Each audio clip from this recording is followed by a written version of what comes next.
uh, Kevin Locke. I'd really like to welcome you to the Lake Worth Interfaith Network's annual Thanksgiving Day Service of Gratitude. As you know, Ah, we're going virtual this year, and we're so glad to have you with us. You're a personal friend, but I first knew you. You were on the stage performing hoop dances and different things. I saw you at Baha'i conferences and everything. You were this really famous person.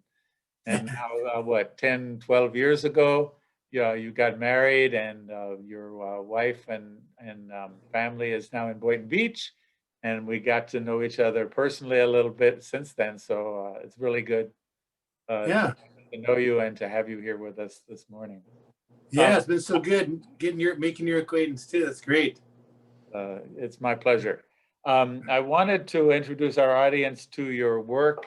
I know you've been a cultural ambassador, have traveled the world, and have a mission. Can you describe for us briefly where you've been and what your mission is? Okay, yeah. My touring performing career has taken me to 97 countries, Wow. 97 countries, and I always emphasize that I don't really think it's important to present like a cultural or tribal specific message or presentation, but it's really important to accentuate universal themes and to celebrate the oneness of humanity and everything that we share as members of one human family. So that's what I like to really accentuate with all of the aspects of my presentation. And I use folk arts, folk arts which are really universal because everywhere throughout the world, all the diverse peoples throughout time have developed different expressions like music or dance or storytelling. And over time, as they develop, they more and more accentuate universal themes, about the innate nobility of the human spirit. So it's really a great platform or vehicle to have come to this understanding that we all have something really vital and viable to share as we kind of see ourselves merging into a global civilization now.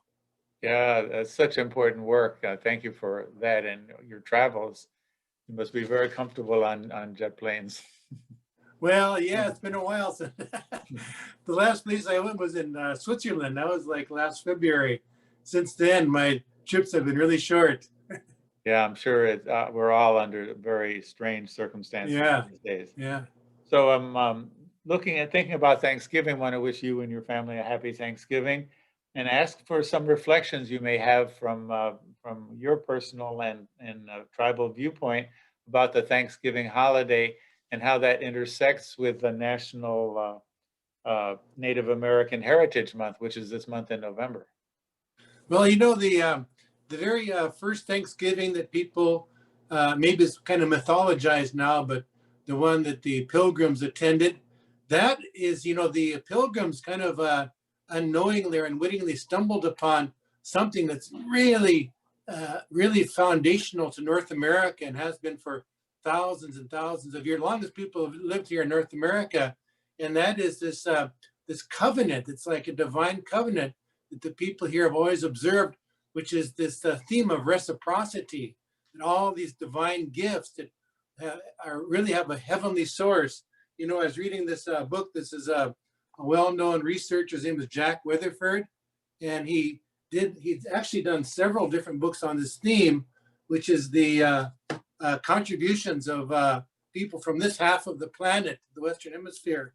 And he does extensive work on on the food revolution. He says that the people of the old world gradually transplanted many of these crops from America, referring to the Western Hemisphere, and each in turn contributed in various ways to improving the world diet in both quantity and quality of foods. The Indians gave the world 3/5 of the crops now in cultivation. So that's unquote now, that's about 60% of the foods under cultivation. Corn and pumpkins and All so that many stuff. Yeah, things, there's so different much. It's beans just and an everything else. endless list. But people don't think about that. But the thing that he didn't really mention in here in these books is that the indigenous people themselves attribute these gifts to a divine source, these divine revelators who have appeared throughout time. And among the gifts that they have brought are both, of course, the direct spiritual laws and teachings, but also other revolutionary concepts and ideas, including horticultural um, uh, benedictions. And so all of these are acknowledged. And so part of this reciprocity throughout time is that the people always acknowledge these and give thanks for these. And so this is what the pilgrims kind of stumbled upon, this observance of this eternal covenant here in this land. And so I think it's great. And this really has a great wedding with the Baha'i faith, because, you know, the Baha'i faith is a global religion. It's the only world religion that not only acknowledges, but affirms this theme of the pervasiveness of divine revelation. In one of the Baha'i writings, it's a letter to a man, his name was Amir Khan. And in that letter, this tablet, Abdul Baha says, undoubtedly, the call of God hath reached that land, who's referring to this hemisphere in ancient times. This was a specific question from that man, Amir Khan, and Abdul Baha affirmed this, the appearance of these divine revelators. He describes them as a call of God, but in many of the writings, this is synonymous with a divine personage or revelator. That's great. I wish we had more time to explore this. Maybe sometime we'll do another meetup and have a chance to extend our exploration of those topics. Yeah, one more thing in Florida, you know, in Florida, the divine revelator who has appeared in this land is extolled in many of these documents. Like this is about from Buffalo Tiger, from the Miccosukee out there in 40 Mile Bend, and he devotes so much to describing the revelator for this area, who is known as the breath maker. And then here he describes the type of thanksgiving that they show here in this land of Florida throughout time. You know, in this day and age, with COVID being a respiratory ailment, that makes a lot of sense. You know, the breath. It does, breath maker, yeah. Yeah. So on that theme of this year, which has been such a challenging year, one of the things the Baha'i writings say is to be generous in prosperity and thankful in adversity. And I thought that topic of thankful in adversity really deserves some exploration. So what are your reflections and thoughts on what the significance of that is and how we do it in this current environment? Yeah, well, I think this is really such a pervasive theme, universal theme, that all of the revelators have emphasized, and that is that the process of suffering is like a portal or a doorway that opens us up to whole new insights, whole new eras and understandings. So it's just like humankind is now poised for this great breakthrough. And so we can anticipate and expect this to occur in the near future. You know, we're going through this trial by fire, not just through the pandemic, but other, you know, politically, economically, you name it. Of course, the United States we have our particular challenges here, you know, not the least of which is the black-white issue. So these are all things that are preparing us, you know, purging us of impurities that will enable us to reach a new plateau collectively. Right. You know, they say it's darkest before the dawn. So yeah, when we that's right. see all these storms stirred up, we can expect new light to come. Finally, I know that you have so many folk arts that you use in your teaching work, but if you have your flute handy, could you share with us some music and explain to us, of course, the significance of it? Well, yeah, they take these songs. They take a lot of time, but I'll do. Thinking I could do one of maybe a bird singing. You know, you're talking about the dawn, the dawn, and we truly are at that stage now where that morning star is appearing at the darkest hour before the dawn, and so you know the coldest hour too. And I think we are there, but from here, it'll just all that darkness will transmute into color and beauty and light and life. And so I'll give you a little song. This is an old flute. It's made by a man from South Dakota about maybe 80 years ago, 70 or 80 years ago. And I'll it's just a song that I've heard, from the birds singing on a beautiful, beautiful morning.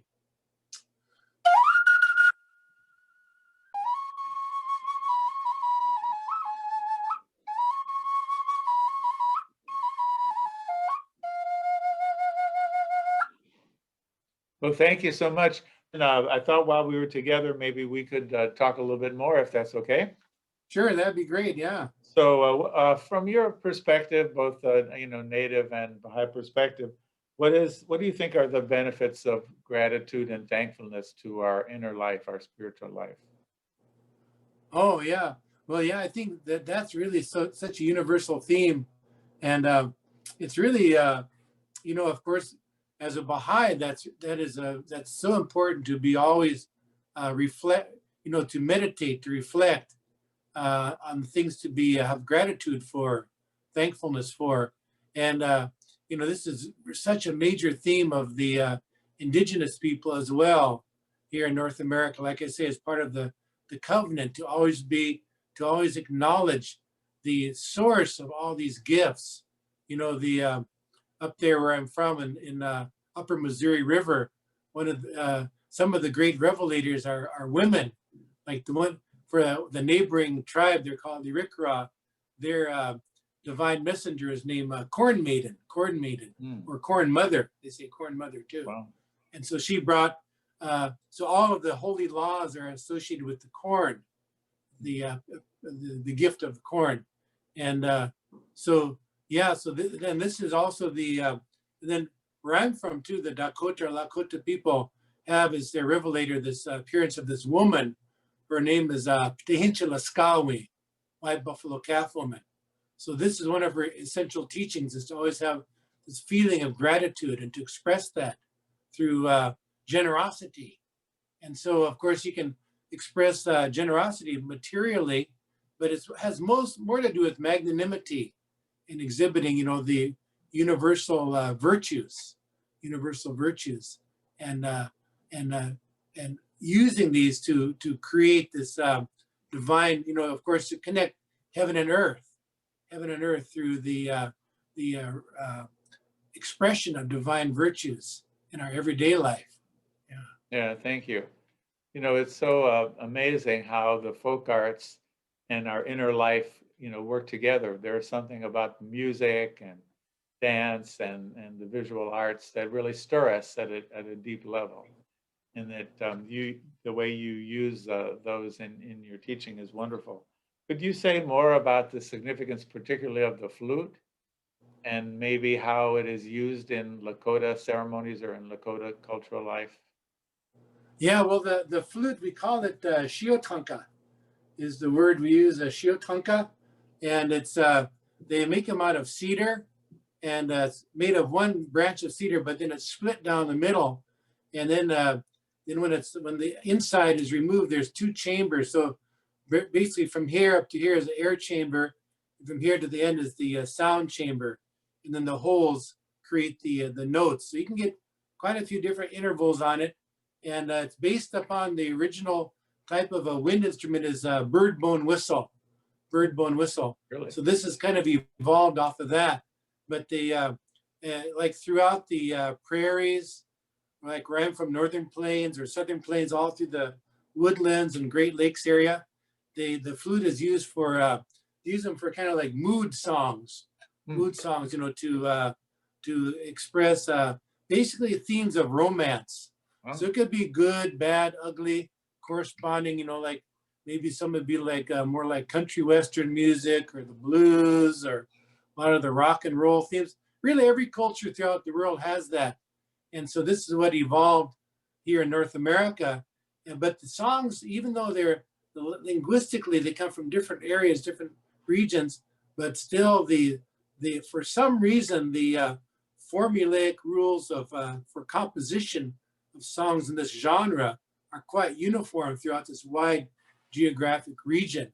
And the melodies are much akin to a really highly developed poetic form, analogous to haiku, because the first lyrical statement is often very it's uh, it's kind of like cryptic. That's the word, cryptic. It's not, it's mysterious. And so that lyrical phrase, the short, will repeat several times in the first part of the song. And then the next part of the song will develop that. Now I could give endless examples of this, but this style of music is really was really popular in the pre-reservation days. And then from like around 1900 began to fade out because, you know, the government really suppressed languages and culture. And so then it's kind of almost faded out. Even when I was a little kid, there were very few people that were doing that. But I was fortunate to pick up on that from a young age. And so that's why I have that. Now, these flutes here, I like to point out that they have nothing to do with what's called Native American flute, the kind of flutes that you see all throughout the internet, all these CDs, recordings, all over the internet. You see that. The Native American flute was invented around 1980 by a German American gentleman who based the Native American flute is based on a shakuhachi tuning system. There are several of them, shakuhachi, but as you know, shakuhachi is from Japan, and it's this particular tuning system is popularly known as the melodic scale. It's a very beautiful scale, and it really lends itself to improvisation and things like that. But it has nothing to do with North American musical tradition. People think it does, but they just don't know that it doesn't. 1980 is so recent. That's amazing. Yeah. But these traditional flutes go back, you know, before immigrants came to this side of the world. It was way back. Yeah. Wow, really interesting. There are a couple of things that you said that caught my attention. One is that there are bird bone whistles. I guess we always hear that birds have hollow bones, you know, so they're light and they can facilitate their flying. So they make flutes out of bird bones.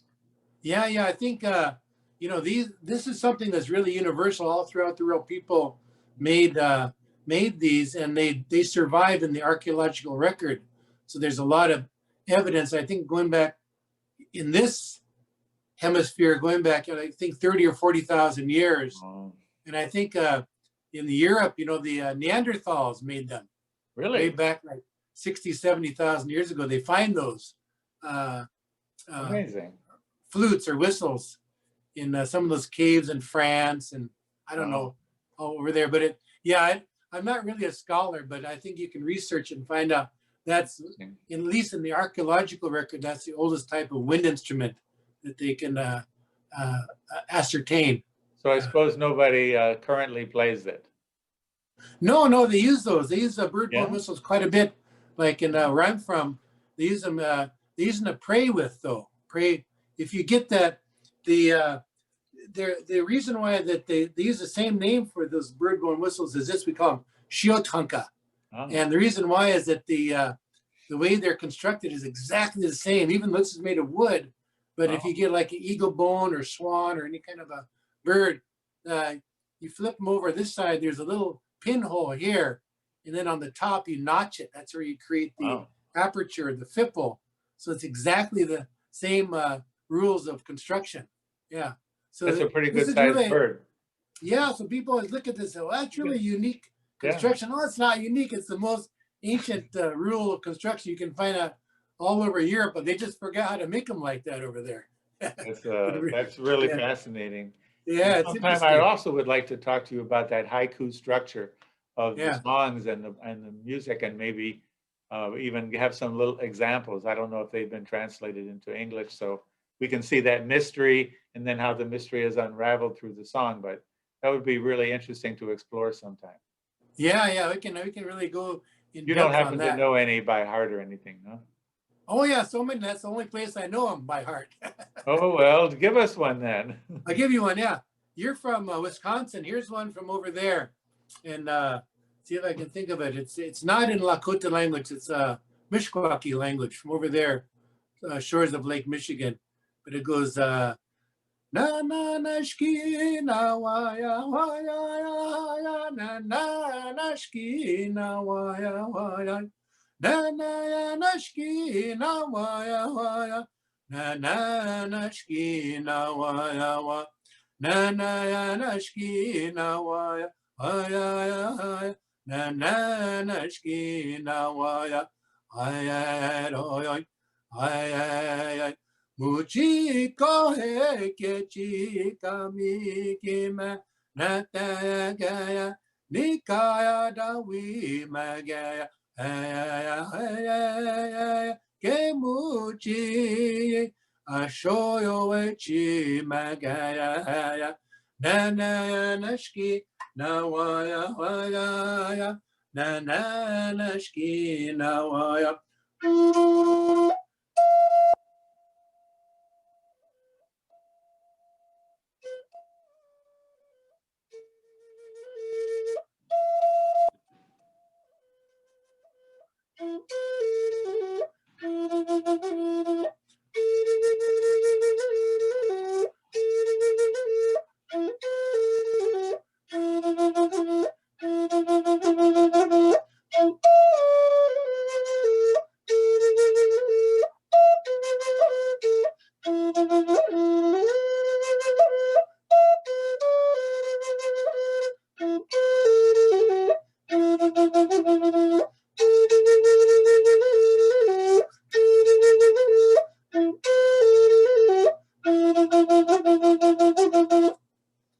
I don't know if you could hear that. Beautiful. Did it come In through? the beginning, it was a little down, but it came back. It was really good. Oh, Most of it was really good. so that's how those songs are made. They originate as a vocal composition, Yeah. and then they're instrumentalized on the flute. But that song is about the Great Lakes. They say you could hear that in there. Gitchigumi. You ever heard that song of Hiawatha? Sure Kichigumi, is the yeah, yeah. Gitchigumi, but they say Gitchigami. See, and Uh-huh. that's Mishkwaki language. But it says anyway. It's the first part. Like I said, it's really cryptic, and that person is talking about this other person. They're saying that. They're saying it's all over. It's through. It's just ancient history now. Whatever was between them, it's all over. And then so it's really cryptic. It piques your curiosity. You don't know what's that about. And then the second part it says that talks about how they were going down. Like I said, they're kind of like love songs. Yeah. It says they're going really good on that highway of love, and something happened. They both fell off that highway of love. And then in that song it says even if they put us in an island together on the same island, like in the middle of the ocean or the middle of Lake Superior, even if we were happened to be on the same island together, that person says, I would swim back. I'd swim back. See? So a lot of them are really humorous. It's kind of like country western music, or Wow. some of them are more serious. Some of them are like unrequited love, or it runs the full gamut of expression. And this was something really popular back, in the pre-contact days. But then it slowly, it was really associated with that social structure back then, where a person, if they wanted to send information or something like that, they'd send that Valentine message on the airwaves, just like with the flute song or whatever like that. That way they could express it. But then, so it's peculiar to that time. But then when people were, went through all the warfare and everything, then restricted, then that changed. And so over time, it kind of faded out, that kind of music. But I remember it. I'm of that age, like your age, where we remember, older people like that. Yeah. Yeah, the world has changed, and there's something gained and something lost. There's Yeah, a lot that's exactly. Yeah, been so many lost. changes.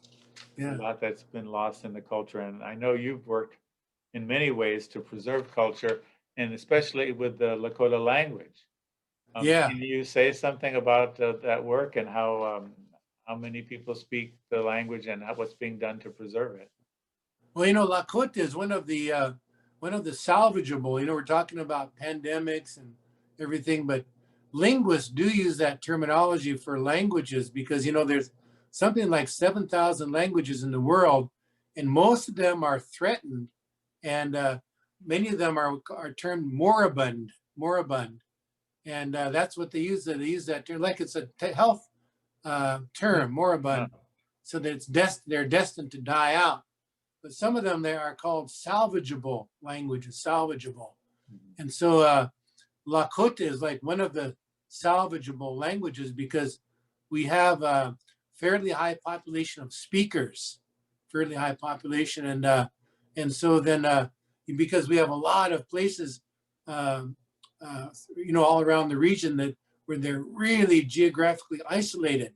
So people did not have so much pressure, so much cultural pressure.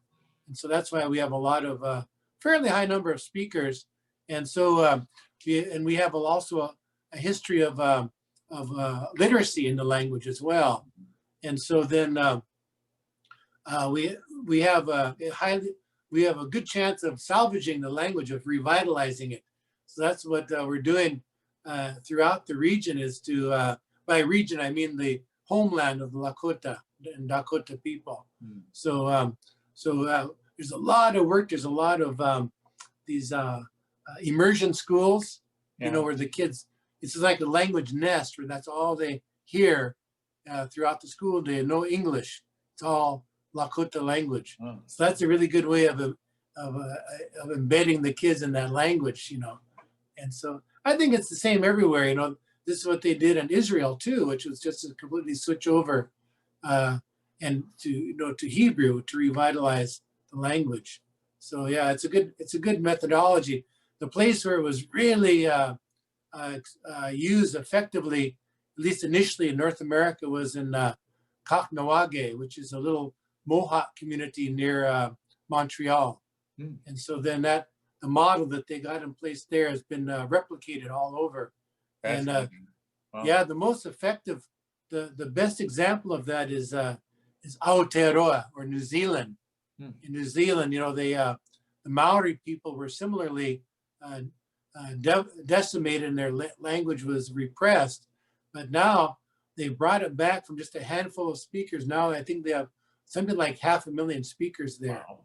In New That's Zealand. Huge. Yeah, that's huge. yeah. Wow. If you ever go there, after the pandemic, there you can hear it on all over the airwaves, on radio, television. It's the official language of the country there in New Zealand. If you ever hear that the Prime Minister Ardern, so I can't remember her first name, but the Prime Minister, Yeah. whenever she gives an address for the UN, she does it all in Maori language first. She's not even part Maori, but it's just normal. It's completely normalized for people there to speak it. And so she'll speak it in Maori. It's their custom. And then she'll come back and say it in English, her speech. That's quite a success story with revitalization. It is, yeah. It Bring really a is. language back from the brink and then get it so commonly used. That's amazing. Exactly. It's amazing, yeah. Yeah. So that's a good example. Would you know a prayer in Lakota that you could say for something maybe appropriate to Thanksgiving, and then give us the translation? Okay, yeah, I can do. Let me see. I've got. We've been translating some of these Baha'i prayers in Lakota language. I'll say one. Okay, how about that? Beautiful.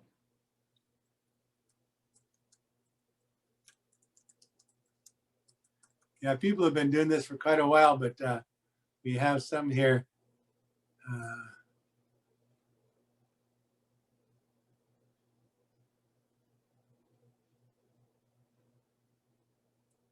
I'll do this one.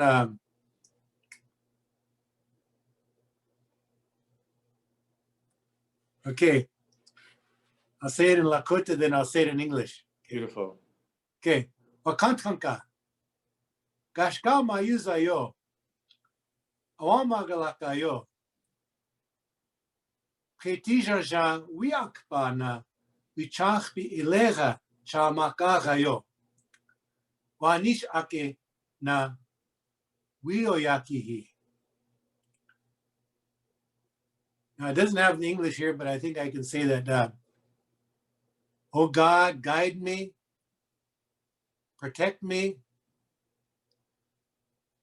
make of me a brilliant lamp and a shining star. Verily thou art. How does that go? Oh God, guide me, protect me. Make of me a shining lamp and a brilliant star. Thou art the mighty and the powerful. I think that's it in English. Great. Okay. Thanks for sharing that. I know there's several that start that way, so my mind is going. Yeah, that's kind of a children's prayer there. Yeah, that's great.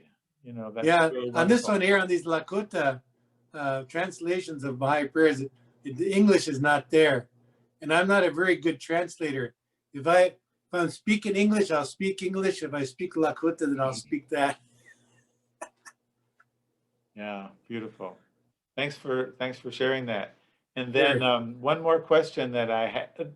I know that within the last year or so, you've started the Patricia Locke Foundation in memory of your mom, Yes. who is very active in social justice work and in the Baha'i community. Can you tell Yeah. us about the foundation and what work it's doing? Yes.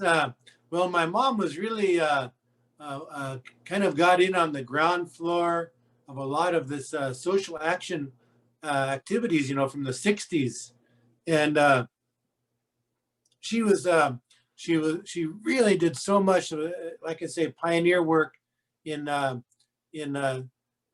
creating this infrastructure for many things. Like she was really involved in the education. So then she was involved in higher education, and they were the ones that laid the groundwork for these tribal colleges. A lot of the tribes have their own college systems because of the unique features there of delivering uh, education programs to rural isolated communities. So they created that infrastructure for that, and she was also instrumental in getting passing the American Indian Post-Secondary Education Act, which is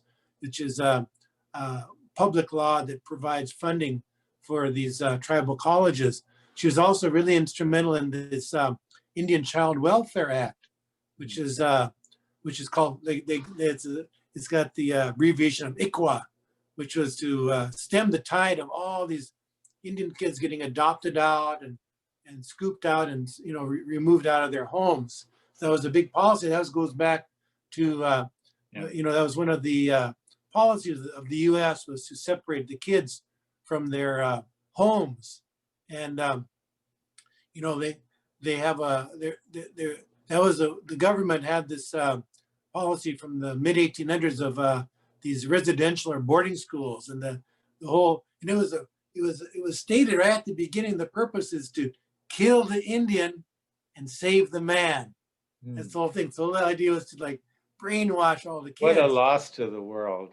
Yeah, that's the whole idea. So that's the theme of it. Yeah. And anyway, so then she was really instrumental in the field of education, to get the educational systems established for not just the higher education, but K through 12 and beyond. And so she did a lot in that field as well. Also, one of the things that she really worked tirelessly on was called the American Indian Freedom of Religion Act. Mm. That's why they're having Thanksgiving, is because these pilgrims couldn't practice their religion over in Europe, so they came over here to do that.